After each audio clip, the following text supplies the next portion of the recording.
اعوذ باللہ من الشیطان الرجیم، بسم اللہ الرحمن الرحیم۔ السلام علیکم ورحمۃ اللہ وبرکاتہ۔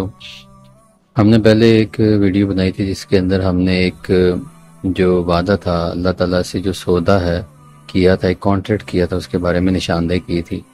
آج ہم ایک ایسی چیز کے بارے میں بات کریں گے، ایک ایسی تجارت کے بارے میں بات کریں گے جو اللہ تعالیٰ نے ہم سے کرنے کے لیے ہمیں کہہ دیا ہے کہ یہ تجارت کریں، اس کے بدلے میں تمہیں یہ دے دوں گا۔ جس طرح سے ہم نے پہلے بات کی تھی کہ ایمان والوں کے ساتھ اللہ تعالیٰ نے ان کی جان اور مال اور اللہ کی راہ میں جہاد کرنے کے بدلے جنت عطا فرما دی ہے، اسی طرح کا ایک مضمون سورہ صف کی آیت نمبر 10 سے 13 کے اندر بھی اللہ تعالیٰ نے بیان فرمایا۔ ہم اس کو دیکھنے کی کوشش کرتے ہیں، اسی کے تسلسل میں بات کو سمجھنے کی کوشش کرتے ہیں۔ تو آیت نمبر 10 کا ترجمہ ہے: اے ایمان والو، میں تم کو وہ تجارت بتاؤں جو تمہیں دردناک عذاب سے نجات دے۔ اب یہ کویشچن کی صورت میں بڑا ہی پیارا اسلوب اللہ تعالیٰ نے اختیار کیا۔ جس طرح ہم کہتے ہیں کہ کسی بندے کو کہ کیا تمہیں یہ چاہیے، یو ریلی وانٹ دیٹ، تو وہ بندہ ایکسائٹیڈ ہو کہتا ہے ہاں یہی تو مجھے چاہیے۔ تو ایک ایمان والے کو اور کیا چاہیے کہ وہ دردناک عذاب سے نجات دے دے، ایسی تجارت اللہ تعالیٰ بتانے والے ہیں۔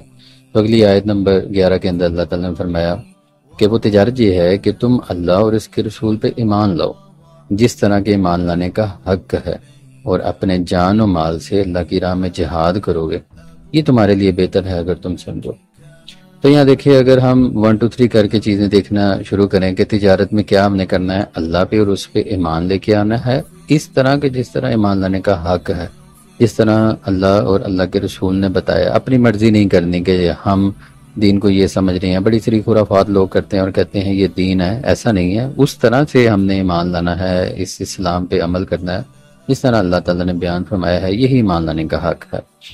اور اللہ کی راہ میں جان اور مال سے جہاد کرنا، جہاد نکلا ہے جوہد سے، جس کا مطلب ہوتا ہے کوشش کرنا۔ تو اللہ تعالیٰ کی راہ میں جو بندہ جو کوشش کرے گا وہ ہے جہاد۔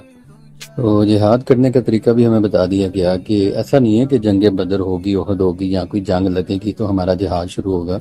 اللہ کی راہ میں کوئی بھی کسی وقت بھی کوشش کر سکتا ہے اپنے مال سے یا جان لگا کے۔ کوئی کام ایسا ہو سکتا ہے کہ دوسروں کی تعلیم و تربیت کرنی ہے، ان کو بتانا ہے، دین کی اویئرنیس دینی ہے، تو اپنی جان مارنی پڑے گی، اور اس میں ریسورسز بھی لگیں گے، ظاہری بات ہے، تو ریسورسز بھی لگائے گا، مال بھی لگائے گا۔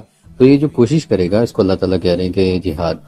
جو جنگ لگ جائے گی وہ تو بدرجہ اولا جہاد بالقتال ہے، تو وہ بھی کرنا ہے، لیکن عام بندہ بھی یہ جہاد میں شمولیت کر سکتا ہے ان معاملات سے۔ اور بڑی ہی غور طلب بات ہے، اللہ تعالیٰ کہہ رہے ہیں کہ یہ تمہارے لیے بہتر ہے اگر تم جانو، تم سمجھو، تو یہ تمہارے لیے بہتر ہے، کیونکہ یہ سمجھنے کی بات نہیں ہے دنیا میں، کیونکہ جو چیزیں ہمیں نظر آتی ہیں یہ چیزیں ریٹرن میں نظر نہیں آتی، کیونکہ اس کا وعدہ آخرت میں۔ تو یہ سمجھنے کی حد تک اگر ہم وین رکھتے ہیں، اگر ہم کیلکولیشن کریں تو ہمیں لگے گا کہ یہ ایک بڑا ہی بہتر معاملہ ہے ہمارے لیے۔ تو کیا ہوگا، نتیجہ کیا نکلے گا کہ اس کے بدلے میں اللہ تمہارے گناہ بخش دے گا اور تمہیں ایسے باغوں میں داخل کرے گا جن کے نیچے نہریں بہہ رہی ہوں گی، اور بہترین گھر عطا فرمائے گا جو ابد کے باغوں میں ہوں گے، یعنی ابدی ہوں گے، نہ ختم آنے والے ہوں گے۔ یہی بڑی کامیابی ہے۔ تو اگر ہم غور کریں تو ہر بندہ دنیا میں کامیاب ہونے کے لیے بڑے بڑے امتحان پاس کرتا ہے، بڑی پوسٹ حاصل کرتا ہے، بڑی جاب حاصل کرتا ہے، اور اپنے آپ کو کہتا ہے کہ میں کامیاب ہو گیا۔ تو یہ ساری کی ساری ایک فیلسی ہے، یہ نہ رہنے والی چیزیں، یہ ختم ہونے والی ہیں۔ بڑا ہی بیوروکریٹ ہوگا، بڑی ہی اعلیٰ کرسی پہ بھی اگر وہ قائم ہے اور اس پہ لگا ہوا، تو کیا ہوگا، ایک دن اس کو زوال آنا ہی آنا ہے۔ تو اللہ تعالیٰ کہہ رہے ہیں کہ حقیقی کامیابی کیا ہے، یہی کہ جنت حاصل کر لے، یہی سب سے بڑی کامیابی ہے۔ تو ہمیں غور و فکر کرنا ہے اور ان باتوں پہ ذرا توجہ دینی ہے کہ یہ کون سی تجارت ہے جو اللہ تعالیٰ ہمیں یہاں پہ بتا رہے ہیں، اور وہ یہ کرنے کی ہم نے کوشش کرنی ہے، اور اس کے بدلے میں ہمیں اللہ تعالیٰ جنت عطا فرمائے گا۔ اور اس میں کیا کہ ہم نے کام کرنے ہیں کہ اللہ پہ اور رسول پہ ایمان لے کے آنا ہے، جس طرح کا اس کا حق ہے، جیسے ہم نے بات کی کہ جس طرح اللہ رسول نے بیان کیا ہے ویسا ایمان لے کے آنا ہے۔ اپنی مرضی سے نہیں چیزیں کرنی، اور اپنی مرضی منمانیاں نہیں کرنی کہ ہمارا دل نہیں مانتا، وہ پریکٹس نہیں کرنی چیزیں جو اللہ تعالیٰ نے ہمیں جن سے روکا ہوا ہے، اور وہ چیزیں کرنی ہیں جن کا کہا ہوا۔ تو یہ چیزیں کرنی ہیں، اور اللہ تعالیٰ کی راہ میں ہمیں جوہد کرنی ہے، کوشش کرنی ہے، جہاد کرنا ہے۔ کہ کیسے کرنا ہے، اپنی جان مارنی ہے، جان لگانی ہے ان سارے کاموں میں، راتوں کو اٹھ کے عبادت بھی کرنی ہے، دن کو بھی مسجد جانا ہے، با جماعت نماز ادا کرنی ہے، اگر گرمی ہے تو پھر بھی جانا ہے، سردی ہے تو پھر بھی جانا ہے۔ یہ جانی ہے، یہ جان سے آپ کوشش کر رہے ہیں کہ اپنی جان لگا رہے ہیں، اور دوسروں کو اویئرنیس بھی پھیلانی ہے کہ یہ کام اچھا ہے، یہ برا ہے، اچھائی کی ترغیب دینی ہے، برائی سے منع کرنا ہے، یہ سب جان لگانے کے کام ہے۔ اور جہاں پہ دین کو مالی مدد کی ضرورت ہوگی تو وہاں پہ مال بھی لگانا ہے۔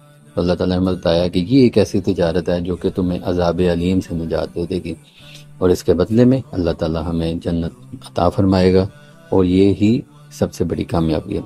تو اللہ تعالیٰ سے دعا ہے کہ اس تجارت کے بدلے ہمیں بھی جنت کا حقدار بنائے، اور ان چیزوں میں ہمیں کوشش کرنے کی، عمل کرنے کی ہمیں توفیق عطا فرمائے، اور قرآن پاک کو سمجھنے کی، اس پر ویسے ہی عمل کرنے کی توفیق عطا فرمائے جس طرح اللہ رسول نے ہمیں بتایا۔